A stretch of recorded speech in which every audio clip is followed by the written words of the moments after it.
ઉઠા વહુ બેટા?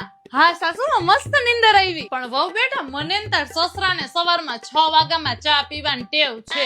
હા તો સાસુમાં તમે 6 વાગે ચા બનાવીને પી લેજો ને. મારા આવવાથી કે તમે થોડી તમારી આદત બદલશો. અને મને 8 વાગે ઉઠવાની ટેવ છે તો મારી ચા તમે 8 વાગે બનાવજો. એમાં શું મને ઉઠતા વેટ ચા જોઈ, બાકી મારો મગજનો બાટલો ફાટે.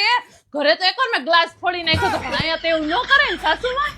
બહુ બેટા તમારા સસરાને ગરમા ગરમ રોટલી ખાવાની ટેવ છે તો જોજે. મારે એવું જ છે, ઘરે મમ્મી મસ્ત ફૂલેલી રોટલી બનાવી દેતી. એક કામ કરશું, હું ને મારા સસરા બે સાથે જમવા બેસી જશું, તમે મસ્ત ગરમા ગરમ રોટલી બનાવજો. એ બહુ બેટા. હા સાસુમાં, મહેમાન આવે છે ઘરે તો કઈક સારા કપડા પહેરજે. તાર મમ્મીના ઘરેથી લઈ આવી છો એ ન પહેરતી, એ તો બધા ઠીક ઠાક છે.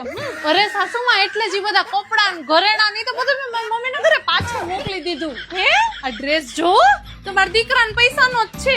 બેરીલિસિયસ નો ટોપ સેલિંગ કલેક્શન છે સાસુમાં. હે આ તો બહુ સારો છે. ક્યાંથી લીધો એ તો કે મારી દીકરી માટે લઈ લઉં. ફ્લિપકાર્ટ અને આજીઓ ઉપર મળે જ છે. અને આમે તહેવારો આવે જ ને તો દીદી માટે જો આ બેરીલિસિયસ નો ડ્રેસ મંગાવી જ લીધો છે. અરે વાહ બહુ બેટા, તું તો બહુ સારા સ્વભાવની નીકળી. અરે સાસુમાં આટલી મસ્ત પ્રીમિયમ ક્વોલિટીના ડ્રેસ ને કુર્તી મળતા હોય તો લઈ જ લેવાય ને. મેં તો મારા માટે 7 થી 8 ડ્રેસ ઓર્ડર કરી દીધા છે તો મેં કીધું એકાદો દીદી માટે લઈ લઉં. હે કેટલા?